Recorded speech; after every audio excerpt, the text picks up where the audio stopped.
Hello, how y'all doing today? I don't know what to make of this new TV deal that the Big 12 have received with ESPN and Fox. And the reason why I say that is because it seems a bit bottlenecked. What does that mean? Well, for one, as we look at the landscape of the college football and the conference and how they're set up in the realignment and the teams and the regions in which they sit.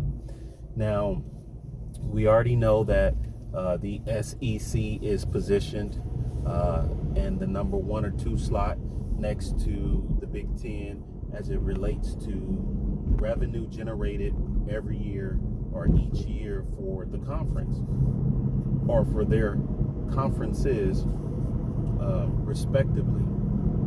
Now, looking forward, the value of the Big 12 definitely has increased since losing Texas and Oklahoma.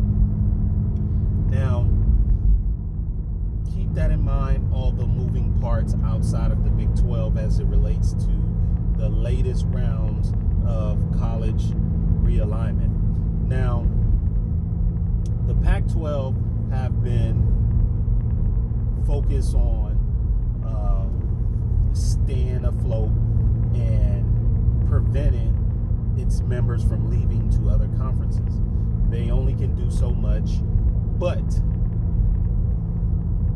as a couple of months ago, before the Big 12 announced this TV deal, there's been back and forth between the Pac-12 and the Big 12 as it relates to increasing membership from the Pac-12 to the Big 12. And there's candidates that were mentioned to join the Big 12. Arizona State, Utah, and Colorado. Okay. And the Big 12 made a smart move by entering into negotiations earlier than anticipated to position themselves to have bargaining power as it relates to realignment moving forward. Now, what makes it interesting with the new deal as it stands with the 4 teams joining the Big 12, which is the University of Houston, the University of Central Florida, BYU, as well as Cincinnati. With those 4 universities joining the Big 12 next year, it's safe to say that the contract or the new TV deal that the Big 12 just signed is fairly lucrative than the previous one that they were in that's set to expire in 2 years. It doesn't seem like this particular 6-year agreement does not include those 4 schools if they were to happen to want to join or join. Now, what does that mean? Of course, the Big 12 is not going to take a pay cut to add these schools. And the reason why we say that is because there's approximately only 1, maybe 2 schools that would add value when they arrive to the Big 12 more than what it already currently have right now. And that is, of course, Oregon, right? If the Big 12 was to add Oregon, then that would increase their value on the spot. Now, the other 4 teams that was mentioned to join the Big 12 are considered par, if not a little bit under par, like in comparison with the Kansas City or Kansas football teams, and so on and so forth. So with that being said, while they are good schools to add based off of TV markets probably not the best product on the field. So they would have to build themselves to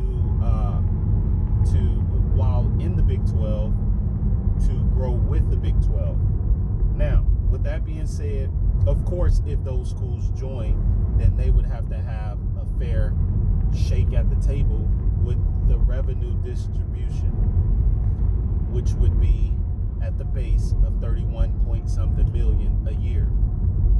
Now, you don't hear much about this in that agreement, in that contract. So with that being said, that kind of like answers the questions of, will these schools join the Big 12 within the next year or so? And the answer to that, I would say no. But I will say that the way the deal is structured, with it being 6 years, those schools can quite frankly be aligned to join after those 6 years. What does that mean? Well, sitting at the table with ESPN and Fox, letting them know that these 4 schools are interested in joining and they would like to join. Now, the Big 12 would look at the revenue distribution moving forward, how much more ESPN or Fox is willing to pay with the addition of those schools, and how much they're not willing to pay with the addition of those TV markets. Now, that will depend on the timing in which they would join. Okay, so that is the scenario for those 2 conferences or those teams if they were to join. Now, obviously, yes, those schools are obviously the Big 12 will be and is earning more money per school than the Pac-12. So that in alone is a motivation for those schools to want to join the Big 12, knowing that they will increase in revenue, and it's not a bad move in comparison to the other options that are available, which are none really. So with that being said, it is more likely that those 4 schools will join the Big 12. It just probably won't be within the next couple of years.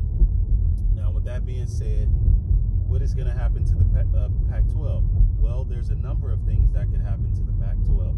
The first thing is the Pac-12 would eventually, of course, be poached by the Big Ten. When will that happen? We don't know. It depends on how bad. The Big Ten want Oregon, Washington, Cal, and Stanford, or another combination of teams. All that depends on how bad they want those schools. And with that being said, that will determine the future of the Pac-12. So I can see the Pac-12 getting a small deal, maybe for 5 years or so, and then those schools are going to want out. And the reason why is because to sit there for 5 years and know that you're going to be making less than all the other conferences, it just won't sit well for the members in the Pac-12, knowing that they have to watch and the other conferences outside of them grow and progress while they sit stagnant and make the least amount of revenue, which would, of course, lower the potential of luring in any other schools to join the Pac-12, and the ones that are currently there would want to branch off into either the Big Ten or the Big 12. And that is my take on the new current Big 12 agreement that they just signed with ESPN and Fox. And stay tuned for further review and videos as we follow these conferences and the moves they make, and we'll bring it back to you on Thank y'all for watching. Have a great day.